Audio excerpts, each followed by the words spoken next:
Episode 3 begins in the space above Coruscant with a big space battle.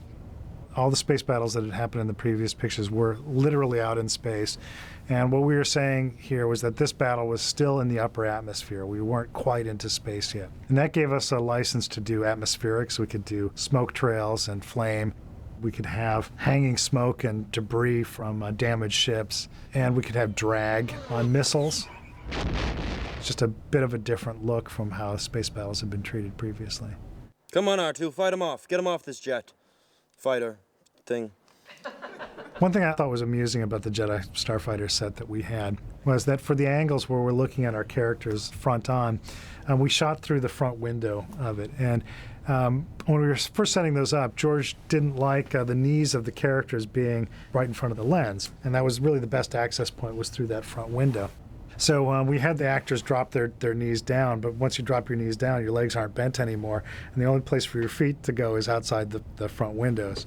So all those scenes where you see the characters piloting the craft, their feet are sticking out of the windows on the front. Now, break right. Left. Ready? Let's do that again. Some new Coruscant locations on Episode 3 included the Opera House, where Anakin has a private discussion with Palpatine. There's some cameos in that. I think George and his daughter are just outside the opera box. One of the things that's kind of fun about working on these pictures where the whole worlds have to be created is those worlds have to be populated. Who do you get to populate these worlds? You get the cheapest labor you can, which is ourselves. So Roger Guyette and Rob Coleman and I and Denise Ream, Jill Brooks, and Janet Lewin are all in an opera box that's the next one over. So it was all the producers and supervisors box. I'm also I'm Anakin's hand a couple of times.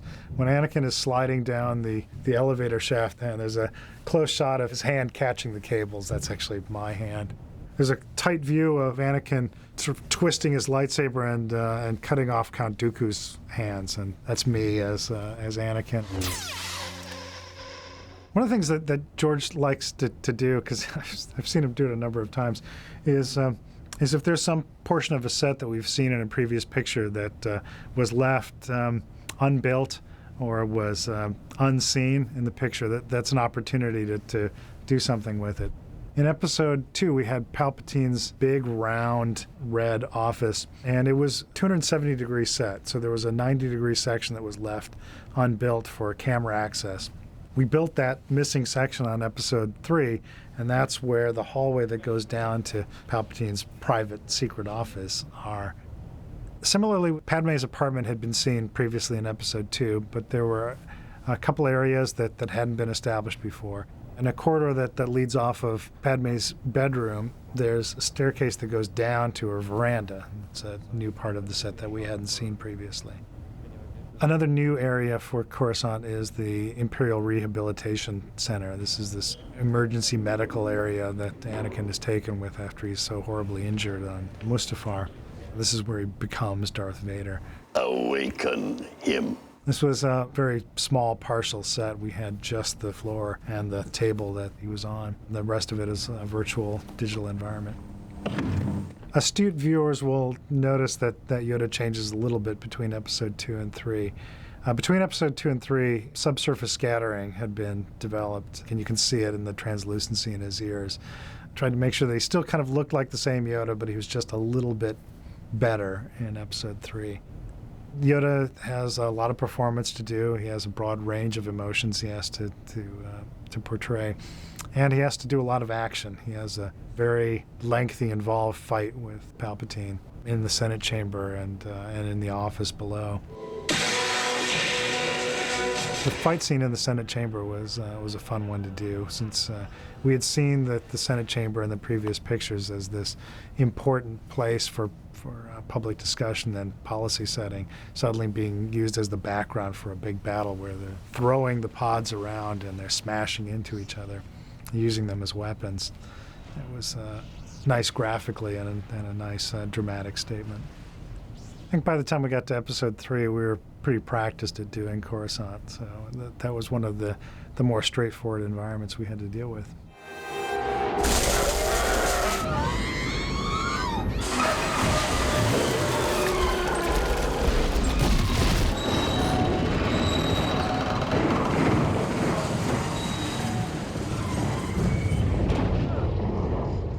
Another happy landing.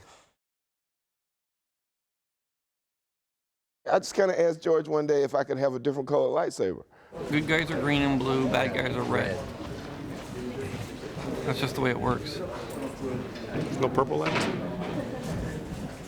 You might get purple. Then when I came back for some reason, we were getting ready to do something, he said, oh, I got something to show you. And he showed it to me. And he said, it's just an experiment right now. I don't know if we're going to keep it. And it was there. But somehow or other, even though he had done it as an experiment, it was already on the website. And, you know, he let me keep it. And then Nick Gaylord graciously has been trying to figure out a really spectacular and kind of wonderful saber battle for me to do, and he's combined a lot of different styles of things so that it looks very good and it travels very well and it's pretty spectacular, and it actually makes me dominant, it makes me vulnerable, it kind of makes me sneaky in ways, it makes me strong. It shows a lot of different kinds of sides of Mace in the middle of this fight. It's almost like I've practiced for this death all my life. Mainly because I've been doing this death scene all my life in various forms, because I've always wanted to be this kind of Errol Flynn-like swashbuckler, and I did it with all my friends from, you know, the time I was like 2 or 3 years old. We had sticks and we sword fought through trees and off our porches and down hills and on our bicycles and everywhere else. And all of a sudden, I'm battling my way through 3 and 4 rooms, and it's kind of like, finally, you know. So I'm pleased with the drama of it all and the fact that it's clear that I'm standing there and I'm winning this battle actually even without Anakin's help up until he steps in and does what he does to turn the tide. And that, you know, I go out the way I do. I've been begging not to die in my sleep or get stabbed in the back by, you know, some clone, and it didn't happen. So I'm happy.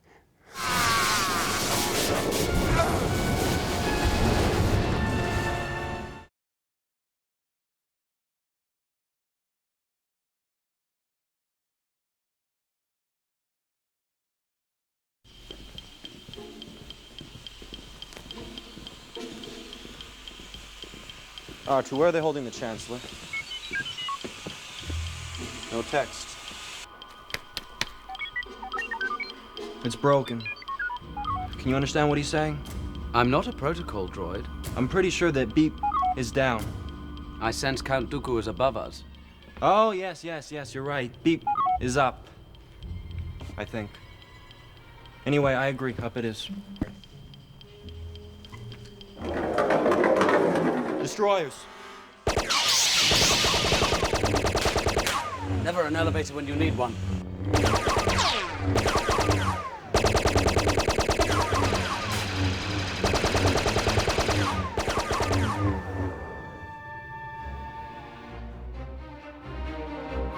Drop your weapons. I said drop them. Roger, roger, roger, roger.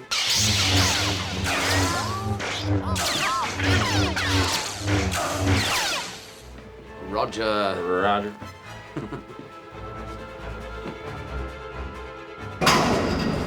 Did you press the stop button? No, did you? No. Not to worry, Master. We simply take another elevator.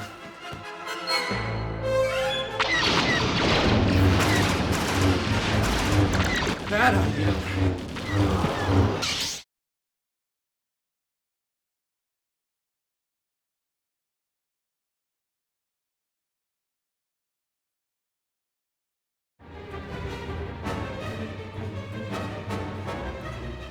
Well, none of these ships are gonna get us anywhere. I agree. Where's R2? Oh, great. More droids. That's all we need. What are we going to do? I don't know. Oh, don't look at me.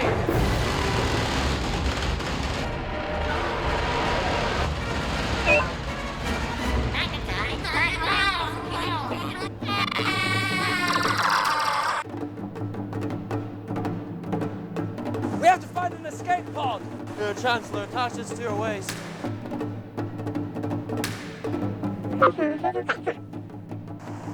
R2, where are you?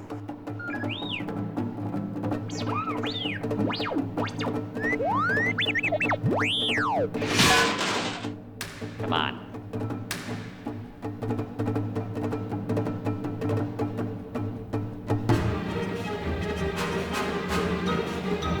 There they are. Get up.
R2, get over here!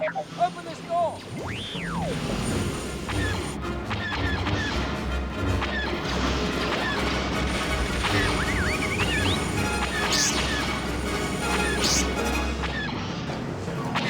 That was close.